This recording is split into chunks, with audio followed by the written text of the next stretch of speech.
Yeah, welcome, Leuren. Yes, we have quite a story to tell today. Yeah, now the title of today's interview is U.S. Space Shuttle Covert Mission was Chemtrails in Space for HAARP, i.e., the covert mission of the U.S. Space Shuttle was to spray chemtrails in space for the outer space uses of HAARP. And we'll go in later in depth into the science behind it, but that's an extraordinary scientific conclusion.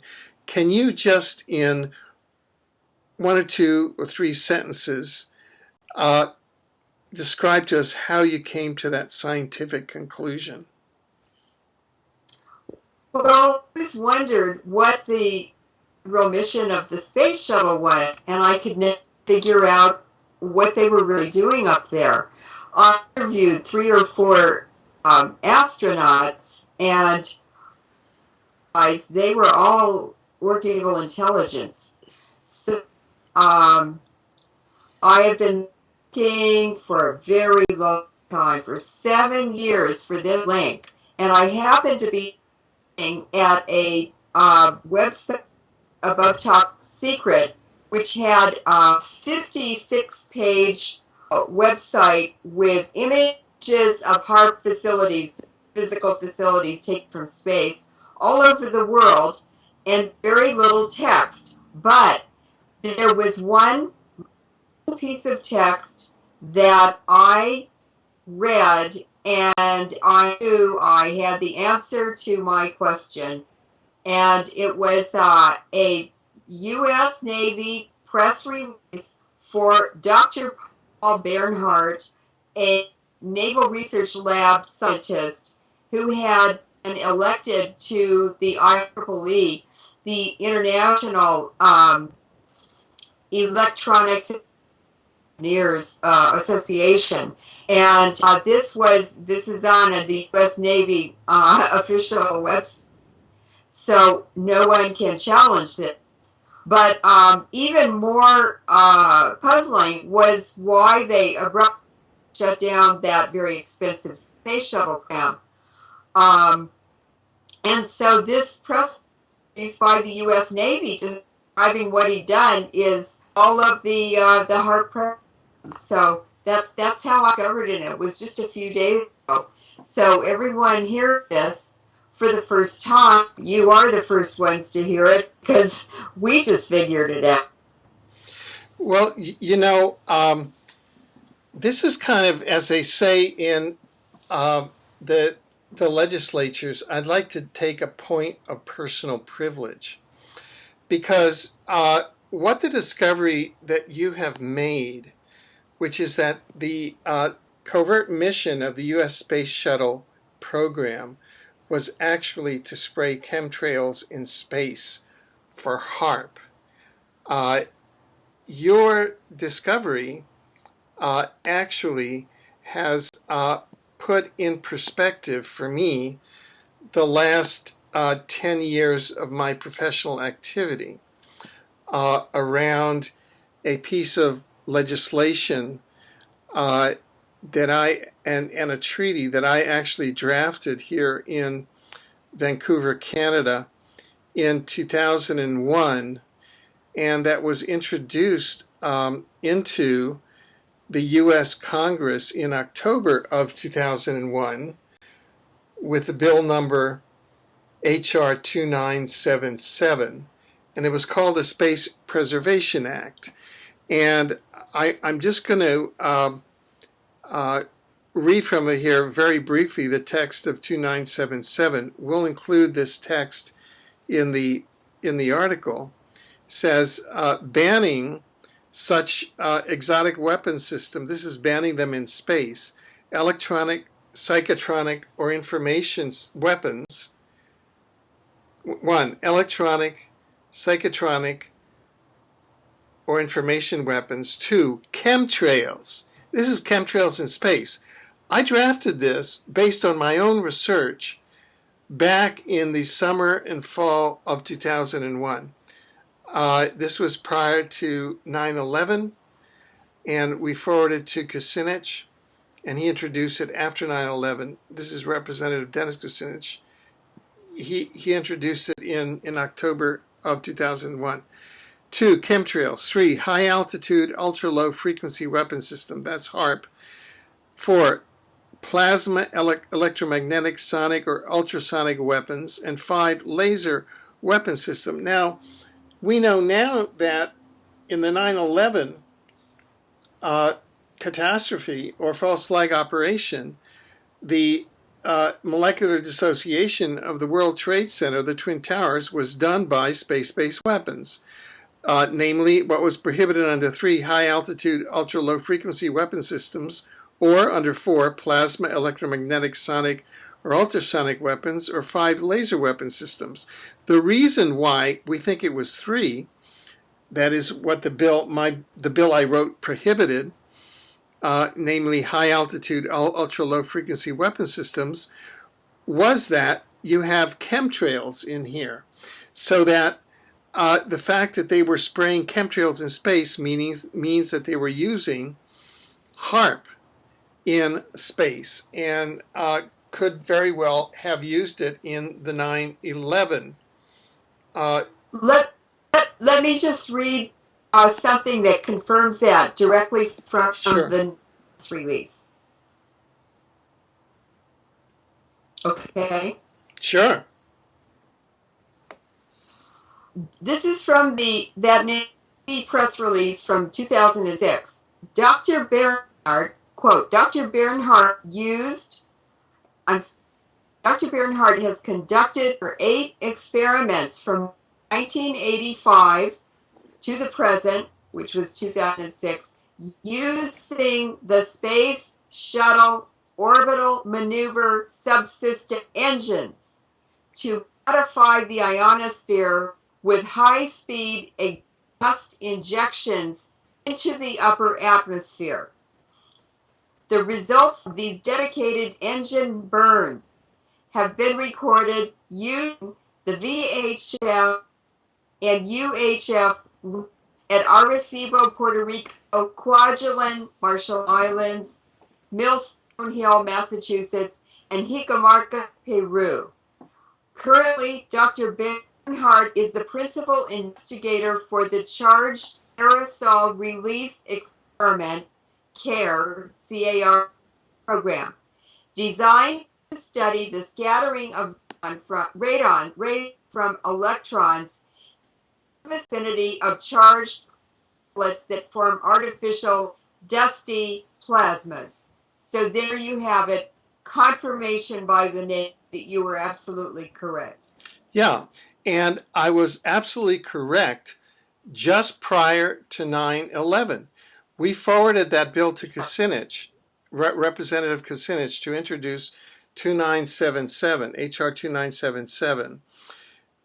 We forwarded to him prior to September 11th, 2001, and Kucinich went and introduced it in early October of 2001. In fact, he couldn't even use his office because his offices were off limits because of all the anthrax that had been mailed to the U.S. Congress at that time.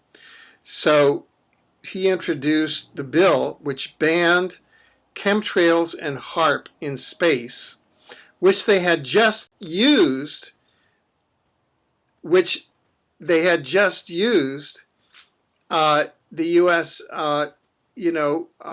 some black project within the U.S. military had just used, involving many, many agencies. We know from the research around 9/11 now, they had just used HAARP and chemtrails in space to make the Twin Towers into molecular dust. So, let me ask you this. Let's go on with the science of the space shuttle hidden agenda In other words, chemtrails in the high atmosphere and in space. And then let's come back to the politics, because there are even public articles written now saying that I was totally wrong, and Representative Kucinich has had a very shady role in all of this. And I think that this has to be exposed, because Representative Kucinich is now trying to carpetbag himself into a congressional seat and the Democratic nomination for a new congressional district in Olympia, Washington. So let me go back to the science, and we'll get to the politics afterward. Okay. Tell us about the space shuttle's hidden agenda, and that is chemtrails in space. First of all, in that Navy press release, it gave a lot of information about Dr. Paul Bernhardt.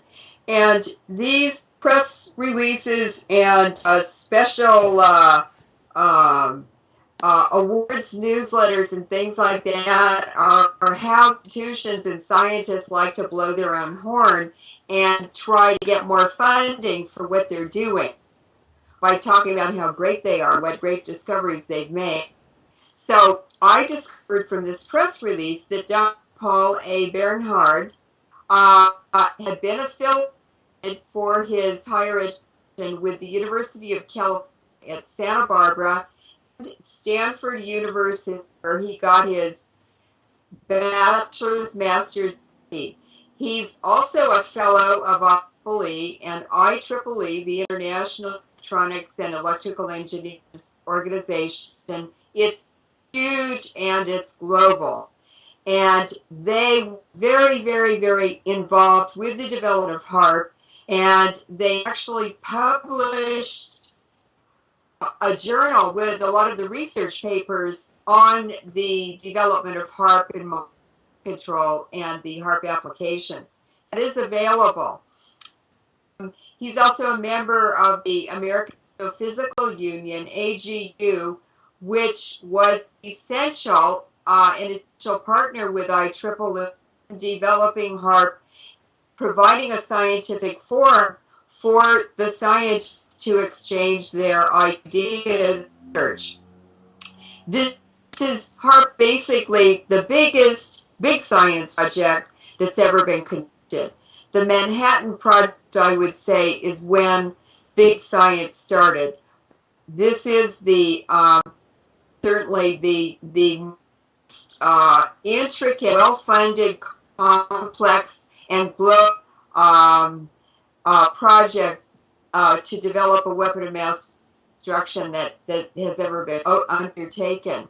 Now, Dr. Bernhardt also worked for the U.S. Navy and the Los Alamos Weapons Lab, and then he went to the Naval Research RNL, and he was also working at the facility. So all these are intimately involved in co-development of HAARP secretly with the Soviet Union and now with post-Soviet Russia.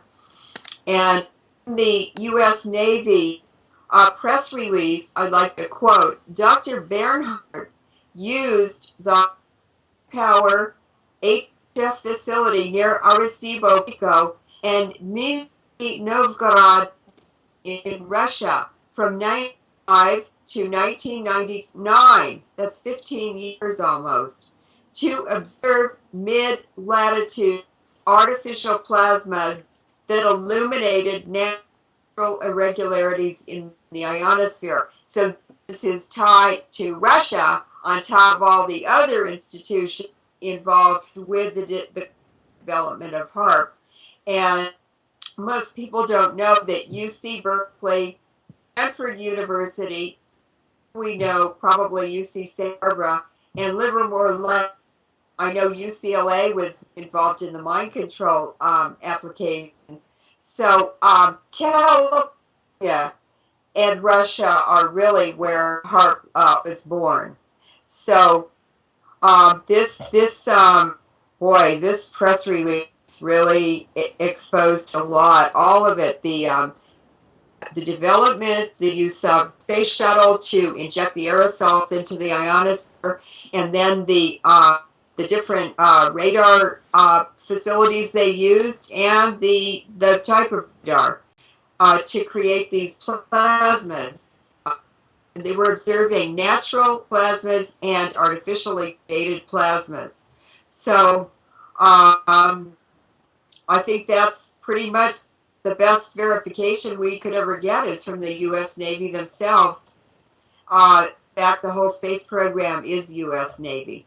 The internet is all U.S. Navy. Google, Facebook, Microsoft, it's all U.S. Navy. And the backbone of the internet was developed at Leuren Lab, which is one of the two premier nuclear weapons labs in the U.S. So good job, Alfred. You were very right. You did very good research, and very nice to be able to be the one to vindicate what you discovered 11 years ago. It's not so much the vindication.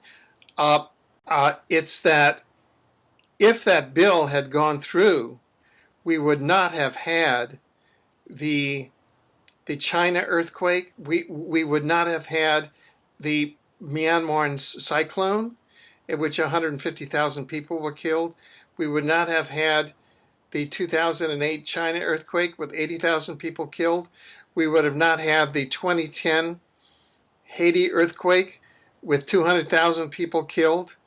And we would not have had the March 11th, 2011 Fukushima HAARP nuclear false flag global radiation event, in which 100,000 people in the United States alone have been killed or will be killed by the end of 2011 from the radiation alone, with probably more in the coming years.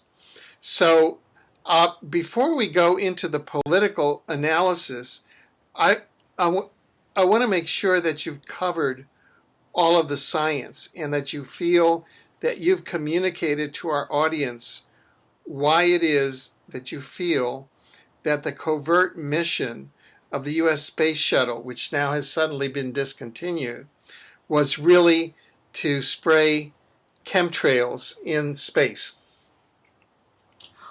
I'd like to go back to the late 1800s when the early pioneers, such as Tesla and Foley and other people that were experimenting. Edison, Westinghouse, all these people were experimenting and discovering new things about energy and matter. And I guess that we would Tesla technology now. But even then, they were describing molecular dissociation by using energetic waves. And so that is definitely one of the applications of HAARP. They also described creating vortexes, weather modification. I mean, they had this idea over 100 years ago.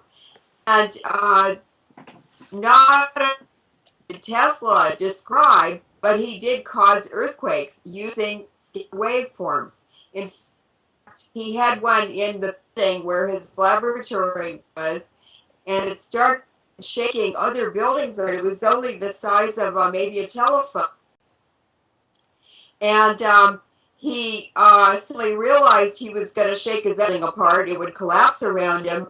So he got a hammer out and smashed the transmitter before it could destroy the building he was in and kill him. And the police came and he destroyed it already. But being a scientist is sometimes a dangerous business. So all of these technologies basically were discovered and described over 100 years ago, but it took a century to develop them. And these are the HAARP applications. They even talked about mind control and Tesla talked about that over 100 years ago. So they really did understand the electromagnetic realm, and we're only just beginning to understand it. They couldn't have, it was really the international financiers, bankers who wanted to get control of it and to use it to benefit themselves. Otherwise, it would have been already in use at the 20th century, but the bankers permitted. In fact, Tesla went to see J.P. Morgan, and J.P. Morgan wanted to buy his patent, and Tesla refused to sell it to him.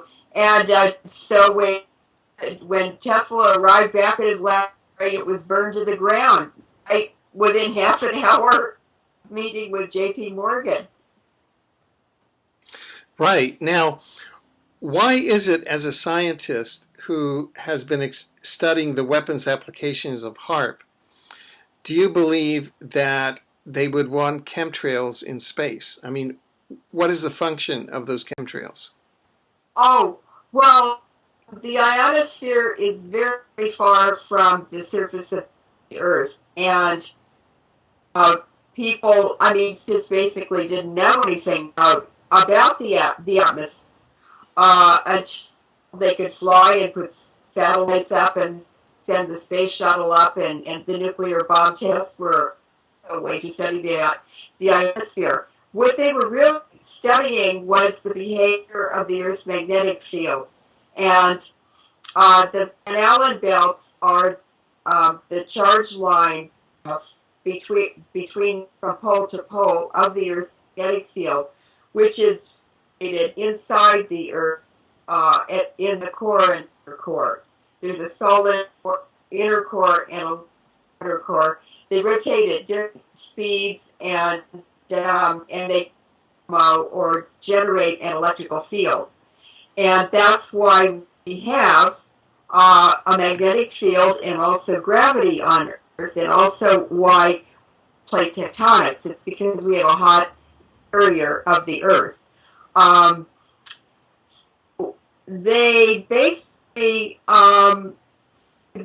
wanted to analyze the electromagnetic realm, and the only way they could do that was to study the ionosphere and the behavior of the Van Allen belts.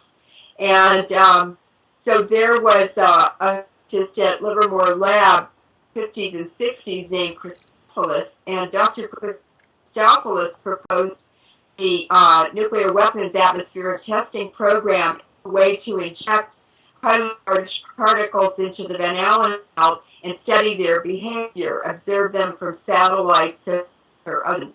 And so that happened in 1963. The three great superpowers who had big nuclear weapons programs, Britain, Russia, and the U.S., signed a treaty, partial test ban treaty, which ended atmospheric testing. So they had to find another way to inject particles to upper space, and that was basically the space shuttle. So the space shuttle filled in, or was a way to inject different kinds of particles into the high atmosphere, the ionosphere. And it's quite obvious that it takes 20 or 30 years to develop a program like that. So they probably started to develop a space shuttle program under JFK with space race. And the space race was deception to fool the public into thinking this was the space exploration was to make us a scientist and first in space and so things like that, in order to get the public to support what was actually a covert weapons of mass destruction project to control and destroy humanity. And HAARP today is being used by countries to get their very own systems with horrific natural events that are artificially triggered with HAARP and bring about famine, grabs, crop failures, weather warfare, all these things that in the natural world have provided and supported life on this planet, using them and manipulating them to destroy life on the planet. Right, right. Now, I just want to mention that during your entire presentation there, your image went in and out of focus and into extreme out of focus. So we're going to put a notification throughout this entire program at the bottom so that viewers know that and they can actually see your image shifting in and out of focus now, and that has nothing to do with your equipment or our equipment. That is external interference, most probably by a military intelligence agency, perhaps the NSA, or a police agency, or a contractor thereof, that is doing that. Now, do you feel that there's enough background now? We're about 25 minutes into the segment, and this segment is going to deal entirely with this issue of the covert mission of the U.S. space shuttle being chemtrails for use by HAARP. That's going to be the sole topic here. Do you feel that you've set out a sufficient scientific basis so that now we should shift to the politics of the situation, such as both you and I experienced it over the past 10 years? Yes, but I would just like to add a bit more, just to get a little more information, and that is that discovered a seismologist and geologist named Shimamura, and he's the former director of the National Institute of Polar Research in Japan. He's got to be one of the leading directors of development by Japan. Just to illustrate the intensity of the HAARP demonstrations or experiments after 1965, I'd like to mention or point out that Japan had 14 large magnitude earthquakes of 6.0 magnitude and greater between 1891 and the end of 1988. That's 77 years. But Alfred, between 1995 and 2011, there were 52 major earthquakes, 16 in a period of 6 years. That's a 1,007% increase. Indonesia, which is also targeted for mining by these international financiers, has a similar large increase, and that the HAARP mining projects intended in Southeast Asia and Australia are London financiers' plans to sell huge amounts of minerals and metals that they mine to China as they pump it up and they dump the Western economy and destroy the United States and Japan. So that name led me to many things. I'd like to mention the Demeter satellite which was launched by the French in 2004, and this to show, as well as a lot of other forensic evidence, that this is an international consortium conspiring to create HAARP and secretly use it against citizens and regions and also Mother Nature. So a paper, very interesting paper, was produced by two scientists. Their names are Hayek and Hobara in 2010. The name of it is Current Status of Seismomagnetics for Short-Term Earthquake Production. It's in a new journal in England, this is the British print again, called Natural Hazards and Risk. And this is really hilarious. The scientific paper, this is peer-reviewed, 42 pages long, describes modern earthquakes different from other earthquakes.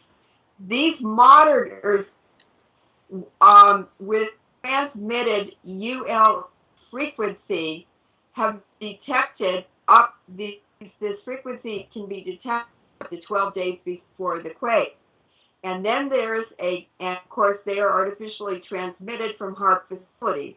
Then the 12 days of heating is followed by a quiet period 3 days before the quake pops or happens, when a 2.5 hertz frequency has been detected, and also the trace of it, the evidence is on the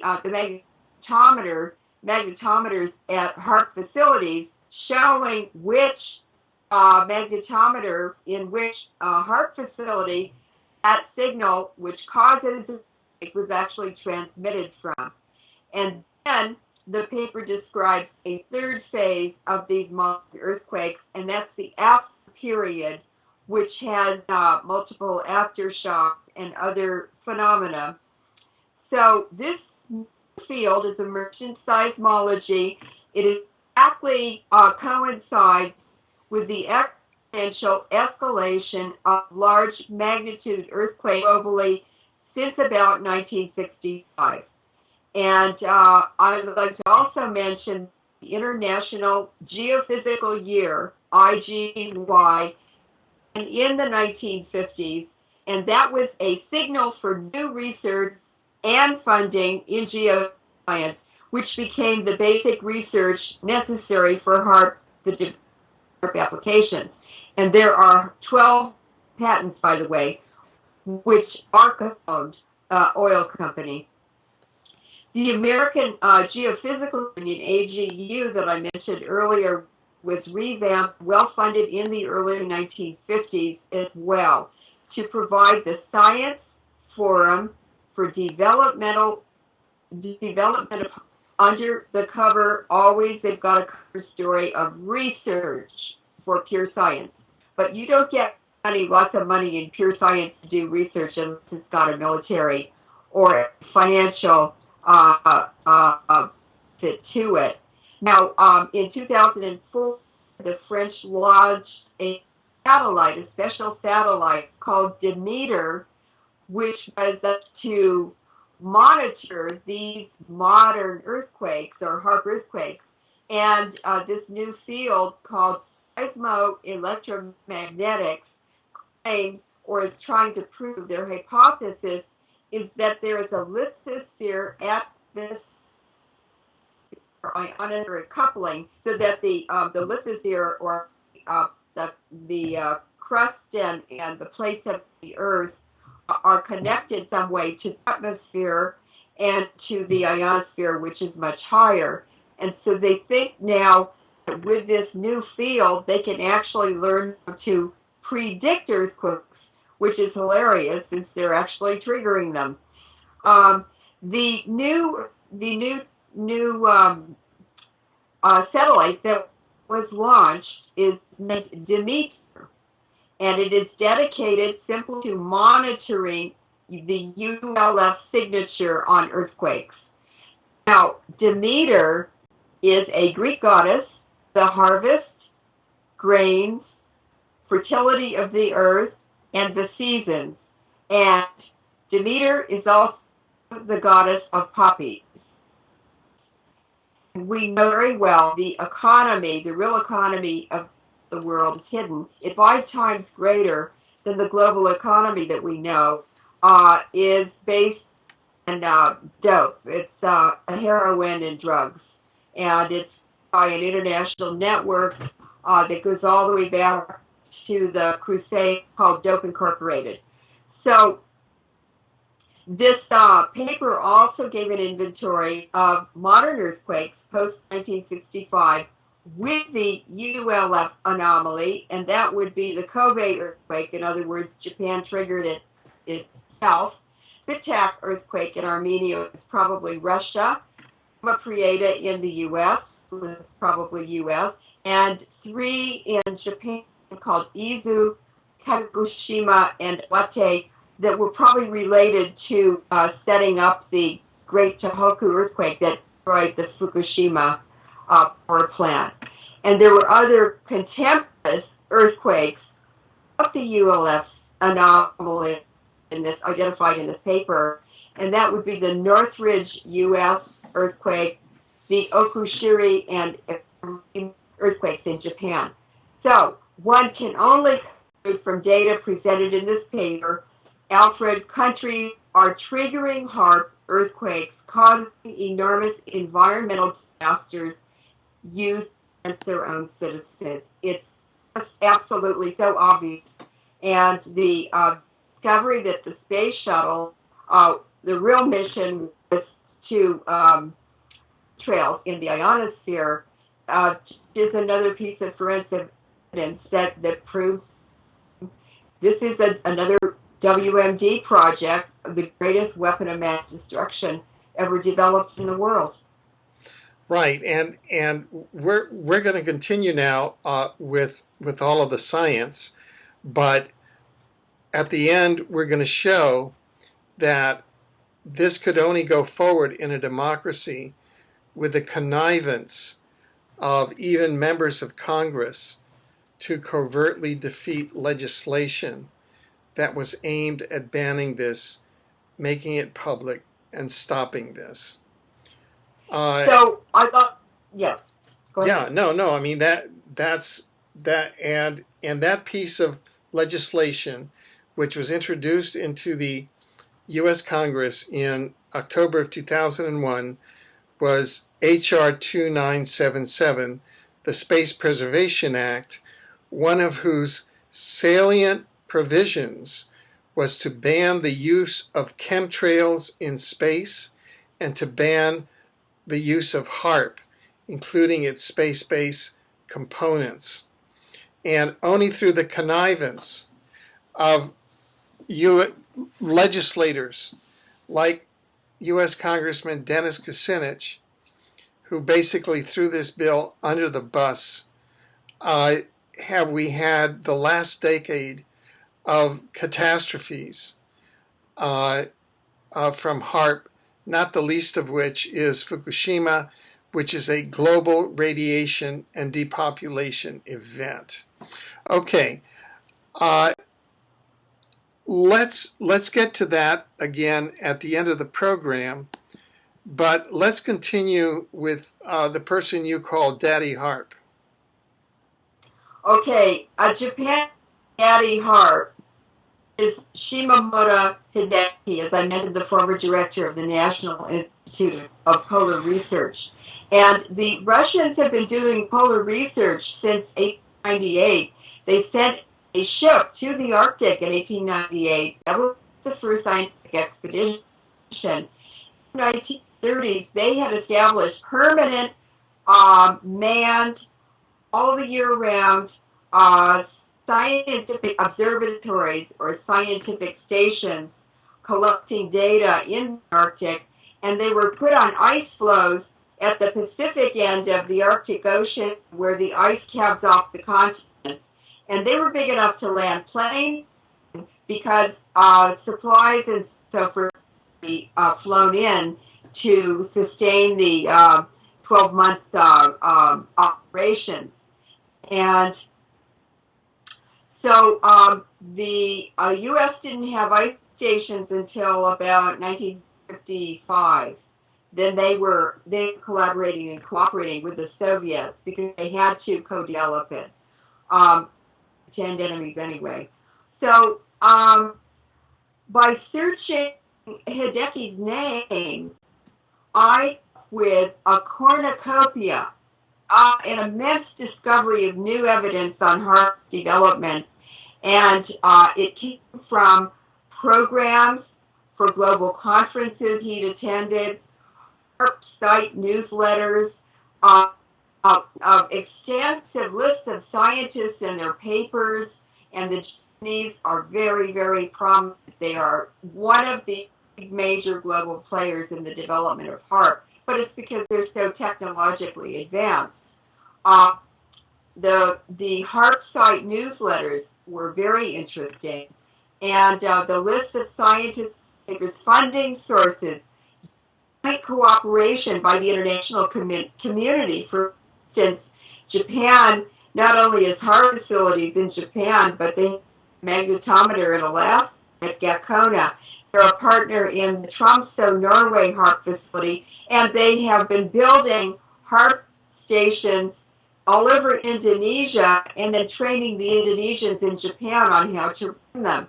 So it's pretty obvious that it's like a whole hidden economy, like Dope Incorporated. It's just huge and involves a tremendous amount of scientists and institutions. It's a fourth-dimensional rich body of evidence as to who, what, don't forget corporations, as to who, what, how, why, and where is all HAARP. So one of the very interesting discoveries I made is from searching his name is the Nikon Camera Corporation website. They have an extensive web presentation called Development of Observation Technology, Reading the Wind of the Antarctic, the Story of Light and People. And what they have presented is the newest, very major Japanese HAARP facility in the Antarctic. It's one of three that are exactly 1,000 miles apart from each other in a triangle, and they must be around the center of the magnetic field in the South Pole. And of course, I've discovered that it's really financiers, international financiers, who not only fund, but they control the direction of large science to benefit themselves. The Nikon presents this research science at Pansy. That's the name of the Antarctic site. It says it's being used to carry out it's an innocent cover blanket of wonder about discovering auroras, gravity waves, occultant clouds, Antarctic winds, but it's really to cover the sinister applications and agendas that always emerge later, and then we're caught in their trap. Also, HAARP satellite, Demeter, the wondrous new Japanese HAARP research station, is named Pansy for a lovely flower. That's how they describe it. And that reveals the real agenda in the name. Pansy is from the French pensée, which is to think or thought. But with the Zionist, fascist university, Kyoto University and Tokyo University being the main in development plans, and Pansy just went operational a few months ago. The hidden agenda will soon emerge. Pansy and these other two Antarctic HAARP antenna arrays are probably going to function as a global mind control program. And you mentioned that they're arranged in a triangle. Yes, exactly 1,000 miles from each other. Right. And listen to what Nikon says. This is the corporate sales pitch. In the pursuit of science, man has long contemplated various phenomena. The Tohoku earthquake of March 2011 appears to have significantly undermined confidence in some branches of science. That means predicting earthquakes. The reality is, however, that Japan continues to lead the world in terms of scientific and technological capability. The Pansy Project program of the Antarctic Kiowa MSTIS radar is now commenced. This is a large-scale scientific project led by Japan to observe the Antarctic winds. Human beings will continue to contemplate and comprehend a new reality. Japan will continue to tread this path, and HAARP is not a benign and happy event for humanity. I can assure that. So that's what I have to say about the science. Right. Now, in a sense, politicians of the variety that exist now in the U.S. Congress, for example, that could have regulated HAARP and that had in H.R. 2977, the Space Preservation Act, before it was eviscerated to become sort of a meaningless piece of what I would call legislative flypaper. Politicians and especially the U.S. executive, we know that President Barack Obama is a creation of the Rockefeller-Rothschild banking system. Now, what have you found out about integrated systems, that is, bankers, corporations, and science, which have led the bankers and corporations to create a perversion of science, which is the chemtrails HAARP planet killer? Well, basically, the ruling elite stand on two legs, the military and organized crime. That's how they stay in power and subdue the population. The corporations produce the they produce the weapons, they produce the technology, they produce the mechanism for maintaining control over the public, over the citizens of the world. And that's why in a book called Who Owns the World by Cahill, he works in the House of Lords and sent me a copy of his book. It's fantastic. And he points out that 85% of the world, the people in the world, own nothing. And so when you realize that 25 sovereign rulers own 12% of the landmass of the world, and a very small ruling elite own a very large part of it, and most of them are billionaires who founded cell phone companies, and then governments own a certain amount of the landmass. But the ordinary people, 85% of the people around the world own nothing. So that can't be because they don't want to own anything. They're the ones doing all the work and labor and producing food and items and everything for the corporations. So actually, Prince Charles had a meeting in the 90s in South America, I think it was Brazil, and he invited 25 of the largest corporations in the world to his meeting. And it's when the World Social Forum was getting started, and Agenda 21 for the UN, it's a big land grab, was being developed. There was Prince Charles meeting with the heads of the 25 largest corporations in the world. That couldn't have been an accident, and they have to be part of the New World Order too. So what's happening is the corporations are taking over governments. That's what's wrong with our Congress, and through bribes and lobbyists.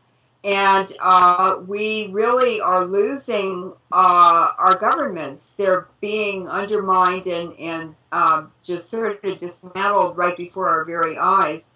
And when the corporations and the financiers and the rulers take over, the monarchs, I call them gangsters in tiaras, but when they take over, we're going to be reduced to just slavery. I mean, it's almost slavery now.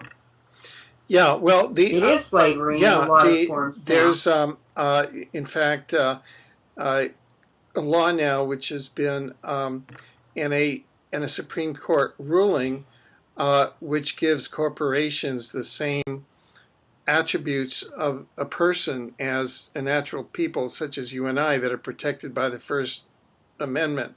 So corporations are protected by the First Amendment now and can use their considerable funds to affect legislation. Now, what have you found about... Not only that, when you put your name in all capital letters, you are a corporation. That's why they make you put your name in capital letters in legal documents. Go ahead. Yeah. Now, for example, this leads to scientific fraud that's engaged in by the scientific community working for corporations to achieve the ends of these false flag depopulation operations, which have been initiated by the global monarchy under the British Crown. What did you find, for example, about the fake 9.0 earthquake that begins to tie all of this in to show how legislatures protect scientific inventions and weapons such as HAARP, and then science fraud is committed in order to hide these false flag operations, such as in the Fukushima earthquake? Well, this is just a really great example, and I think it's hilarious, and it's why this is so much fun to do research, because you start figuring out things, and it's so empowering. I hope that this helps other people to do that. I got an article by Takashi Hirose, which was published September 21st, 2011 in Counterpunch, and it's titled, "Why Did They Fake the 9.0? What TEPCO and the media are hiding." And that's where I got the name of Shimamura Hideki, who was interviewed and quoted. He said, quote, he's a geologist and a seismologist. He said, quote, "This never before heard of figure of magnitude 9 was produced by Japan's Meteorological Association's arbitrary altering of the magnitude scale." Well, what happened is, in the news, I heard all the American and European media sources right after the earthquake happened saying it was an 8.2, it was an 8.3, it was an 8.4, but Japan started with 9.1, and I said it's impossible to have that much of a spread with seismological stations that have been collaborating all over the world for decades. And so slowly the Western sources kept increasing the magnitude until it was 9.0, and Japan lowered their estimate to 9.0. Well, what Takashi Hirose, who's a very good investigative journalist and has written 15 investigative books on the Japanese nuclear power industry, he said, by comparing that earthquake to many others, large magnitudes, he said it should have been an 8.3 or an 8.4 based on the damage that he did. But he said the Japan Meteorological Association recalculated the data and used a completely different magnitude scale that nobody even knew about, and reported as a 9.0. So it would be like if you and I were talking about measuring things in inches, and they were measuring it in feet, but not reporting that. We would be assuming they were reporting inches. Then we would have numbers that just didn't make sense. They wouldn't agree with each other. So TEPCO actually co-opted the entire seismological community globally in a conspiracy to report that it was a magnitude 9.0, so that it was a once-in-a-thousand-year new earthquake, a magnitude 9. In fact, they've never had one in 1,000 years in Japan, or probably many other places. and that meant that they would not have been able to predict it and evacuate people. So they just raised to a 9.0 so they could escape any accountability or liability for not evacuating people or warning them. Right. So And in what we fact, know now is that Western science, and now Japanese as well, is willing to commit science fraud to protect corporations. And for the first and last and many more times, I'm going to say, we the people are on our own, Alfred. right. So that uh, here we have an international war crimes racketeering organization that controls HAARP and chemtrails in space, creating the Fukushima event, an earthquake, and then we have, as part of their network on the ground, uh, Japanese scientists and organizations fraudulently raising it to 9.0 so as to escape any possible liability for the earthquake that their same international criminal organization created. Is that what you're saying? That is what I'm saying, and you forgot to include elections. And politicians. So let's talk about Dennis Kucinich. Yeah. And what a colluder he is. Right. And we should, people say, oh, poor Dennis, why are you picking on him? Now, I recall, and I put in 10 years of hard work on this issue. So I've got a dog in the fight, as they say. I recall that at one point, around 2002, 2003, you were instrumental in bringing the Space Preservation Act and Treaty and Dennis Kucinich to Berkeley, California, because you had, in your position as Berkeley Environmental Commissioner, brought the City Council on to support the act. And I'd like to ask you, what did Dennis Kucinich tell you at that time that his positions were regarding the whole aeronautics space issue? Well, he was talking to me. We were alone in a car or something. And he said, they have these weapons. They have developed these weapons. And they're going to use these weapons if we don't stop them with this bill. And he said, I'm on the Space and Aeronautics Committee in Congress. I'm on the Aviation Committee in Congress. He was on 3 committees that had to do with the atmosphere. And it seems very clear now that he was very aware of the weapons developed. He was very aware of the programs that were being carried out. And of course, he was aware of classified information that they were allowed to have on a need-to-know basis in their committees. So obviously, Kucinich knew a lot more than he was telling me, and he also knew that your bill was correct because the bill you wrote for him, because he sponsored it. But what he did was, after he sponsored it, he eviscerated it and neutered it and watered it down and sort of caused a lot of criticism to be directed at you for putting chemtrails and mind control in that bill.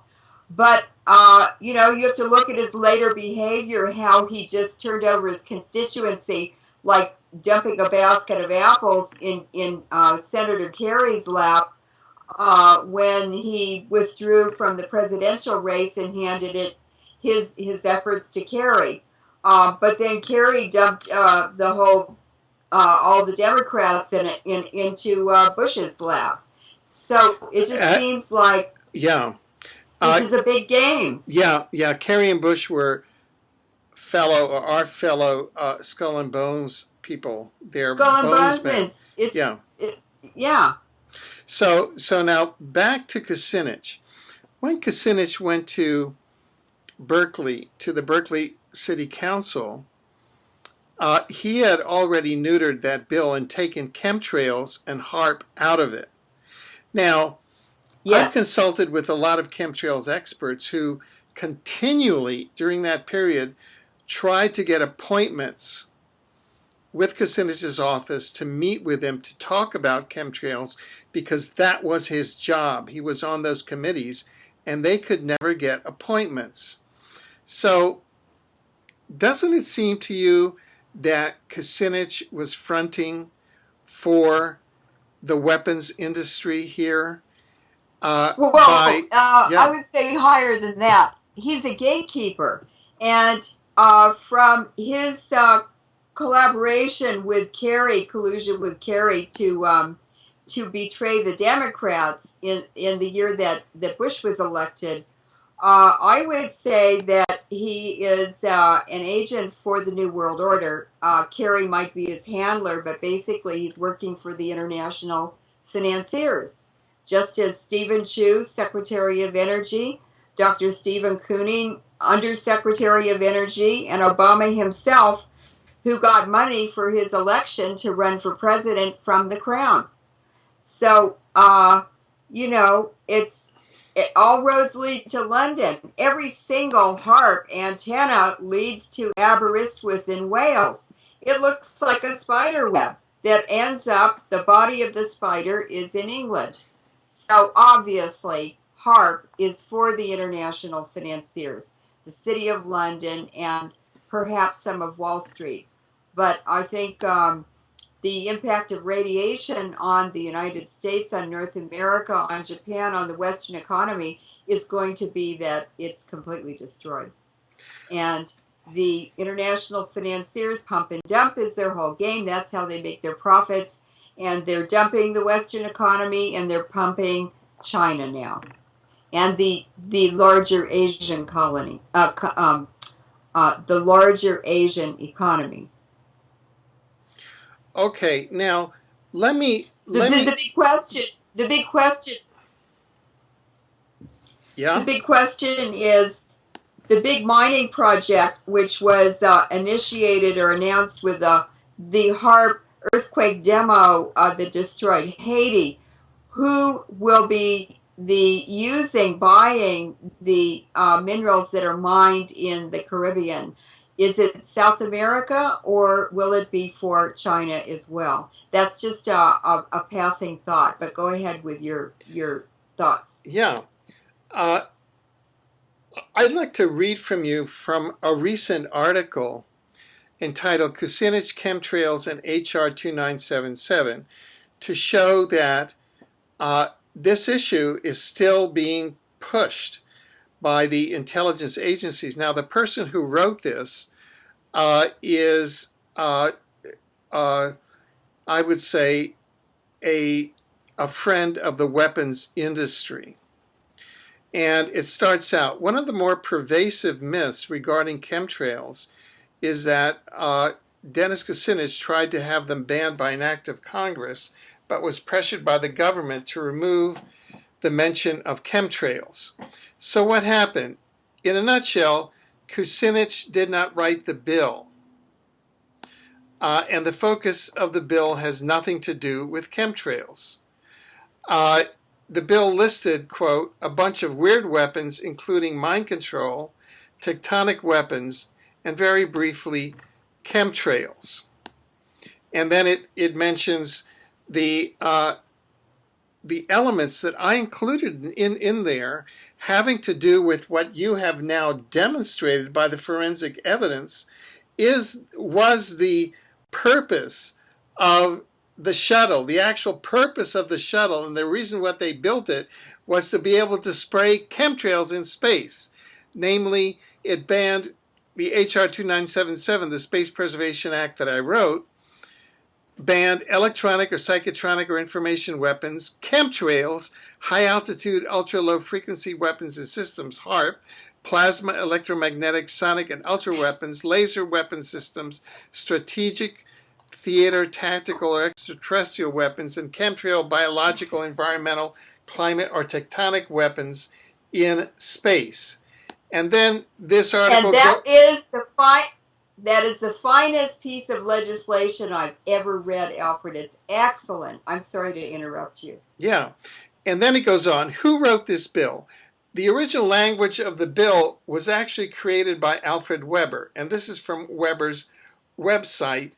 And from, it says Alfred Weber is the co-architect of the Space Preservation Treaty and the Space Preservation Act. Yes, I actually wrote it, and I included all of this, which was the leading edge. This was back in 2001, before 9/11, which was actually the leading edge of the technology, which is they were using chemtrails and HAARP in space as a planet killer.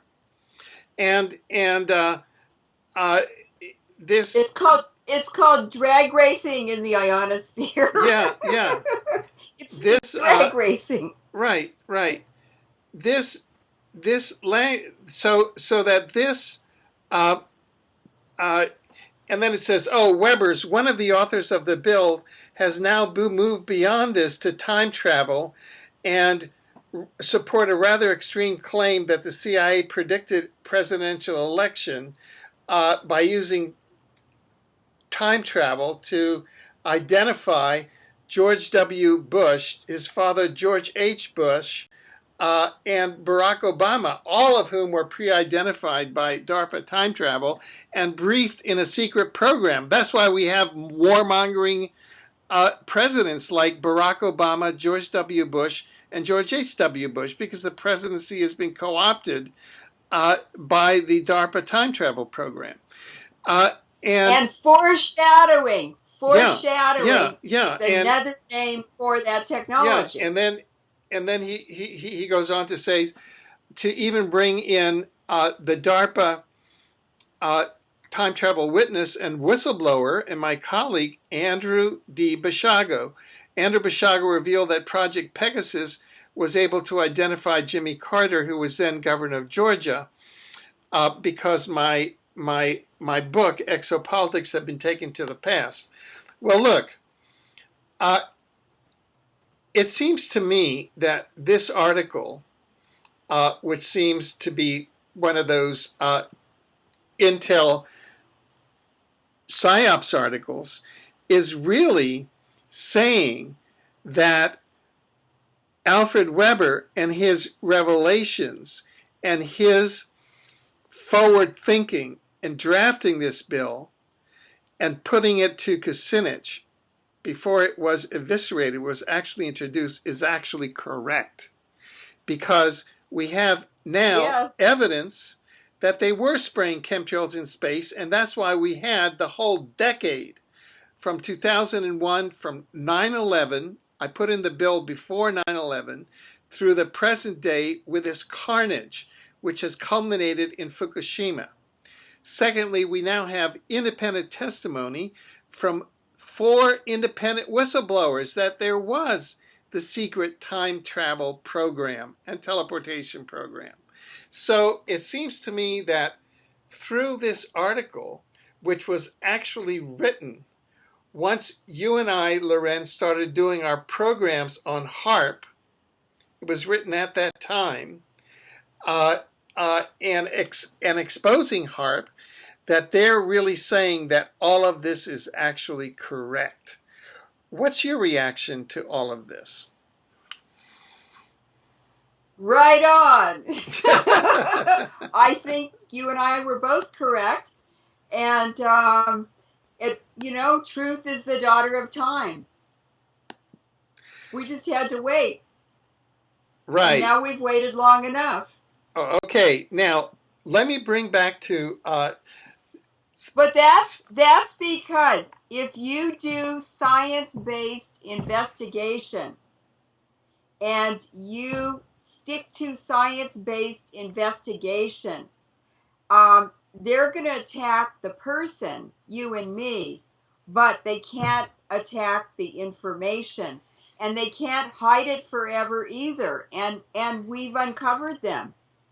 And a lot of people around the world will be very, very interested in this.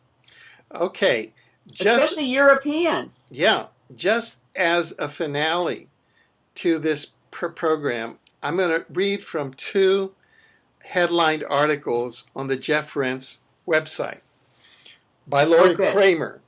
One was dated January 10th, 2002, and the headline is Representative Kucinich H.R. 2977 names chemtrails as an exotic weapon.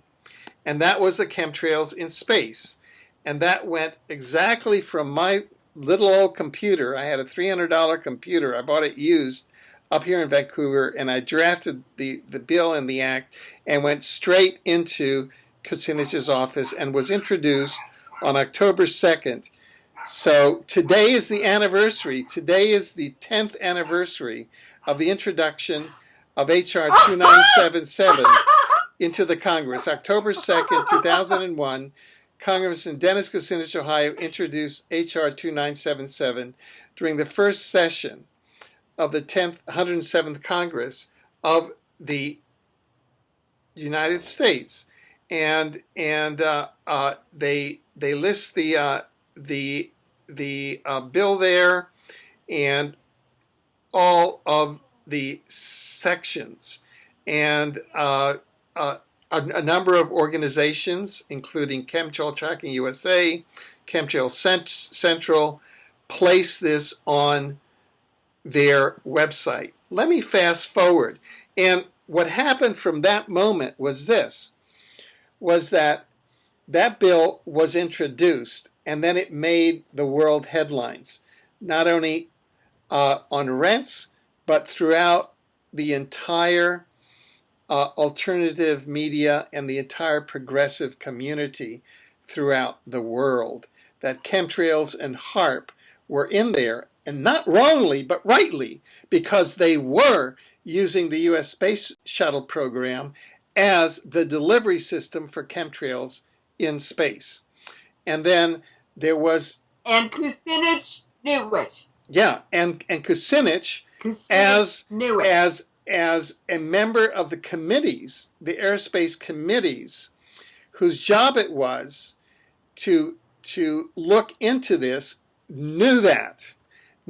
And so then there surfaced a mysterious comment article on the Federation of American Scientists website and newsletter that said, oh, look at this kooky bill, H.R. 2977, that talks about chemtrails and talks about frequency weapons and, talks about HAARP, plasma electromagnetic and high altitude, low frequency weapons systems. Look at this. And it was without notice that suddenly H.R. 2977, after that article appeared in the Federation of American Scientists, without notice, Kucinich pulled the bill back. And without notice, to me, the principal drafter and architect put in a bill which took that out totally. And I can remember a representative of Kucinich calling me up and telling me, who do you think you are? This is a quote. When I objected to this, that representative of Kucinich said, who do you think you are? You're nobody. You're nothing. You can't object to this. This is the only way for this bill to go. Quote, end of quote. Now, because of that, and because of Kucinich's duplicity, we now have the Fukushima false flag nuclear event that so far, the estimates are by the end of this year, 100,000 Americans are going to die. But we have the nuclear poisoning of the entire biosphere. What are your comments? Permanent. What are your comments? Permanent. What are With your comments to this? 1,300 other What are your isotopes? comments to this? And now, Representative Kucinich, when I was down in Port Townsend, Washington, I learned from a person who's active in the Democratic Party in Olympia, Washington, that they're creating a new congressional district there. Kucinich has been redistricted out of his district, and that Kucinich is trying to shoehorn himself in there, although there are people that are saying he's a carpetbagger and want to keep him out. What do you have to say about this? I think that Kucinich is an agent for the international financiers. He betrayed his own constituents in the Kerry Bush election. Kerry sold out the Democrats.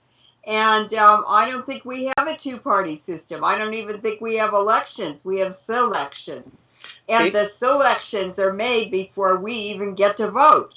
And in fact, you can tell where the shots hit by the way the feathers fly.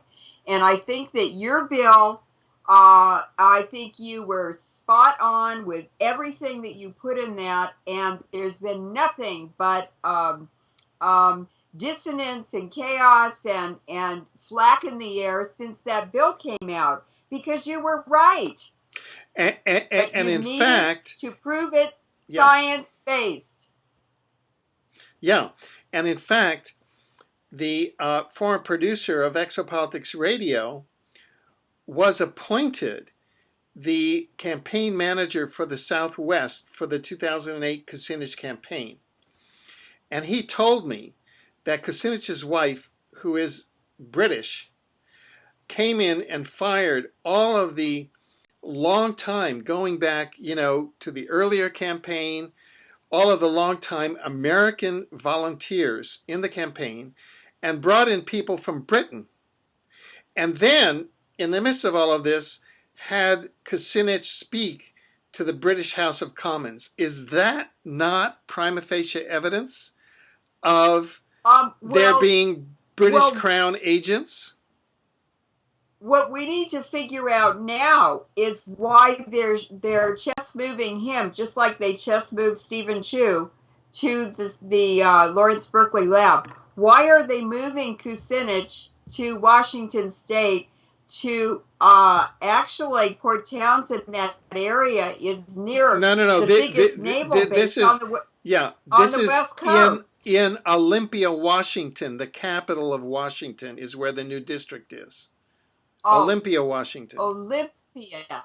What's Olympia the goddess of?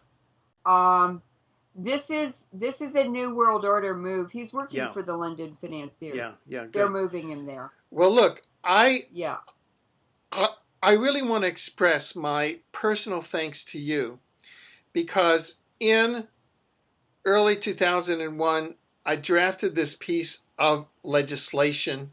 It was sent to Kucinich. I drafted it because we knew here in Canada that chemtrails were being sprayed in space, and that the HAARP was being used in space as a weapon, not only of mind control, but as a weapon causing earthquakes and steering hurricanes. Hurricane Katrina was steered into New Orleans. Land grabs. Yes.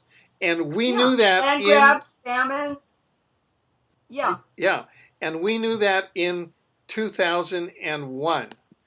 And because, there are higher powers, that finally bill was introduced until the British Crown network within the Zionist network, British Crown network within the U.S. government came up and pulled Kucinich's chain and said, get rid of that.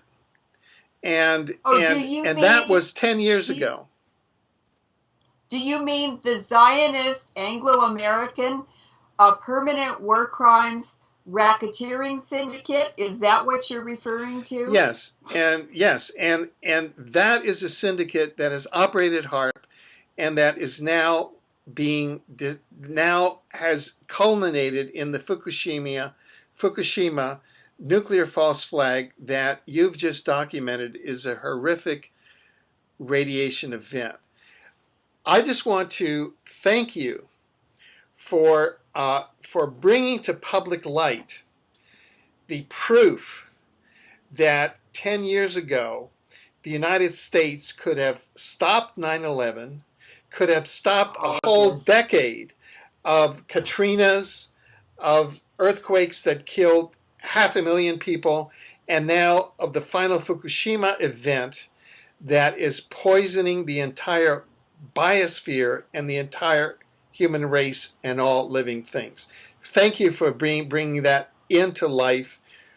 We are now more determined than ever to pursue the original objectives of, let me just make my little soapbox. We're now more determined than ever to pursue what we started in 2001. I turn the floor over to you. Thanks for the for the platform. What I want to say to the collaborators and the cooperators and the people who have allowed this to happen by doing nothing is that when they bombed Iraq with depleted uranium, when they bombed Yugoslavia with depleted uranium, when they bombed Afghanistan and Lebanon with depleted uranium and destroyed the genetic future of the people living in those regions, how in the world can people not think or understand from lessons in the past that people who do that will do it to even their own families, their own countries, their own neighbors? It's not even logical. It's insanity. And it's psychopaths who are in charge now. The Rothschilds have intermarried with their first cousins since the 1750s. How in the world could people be sane who married their first cousins for 300 years? It's impossible. Exactly. Well, we've come to the end of this segment. We want to thank you very much. There's a new website out which has all of the HAARP and chemtrails and nuclear Fukushima investigations that independent scientist Leuren Moret has undertaken over the past number of years, and that's www.ecologynews.com. That's ecologynews.com. Thank you, Leuren.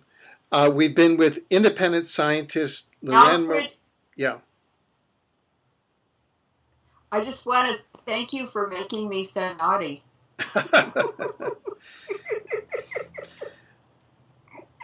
Well, you. Okay, and by naughty, that I take it that you mean you're claiming your role as a whistleblower. So I'm a citizen scientist, right? Right. Yes. Yes. So we've been with citizen scientist Leuren Moret from Berkeley, California. Thank you.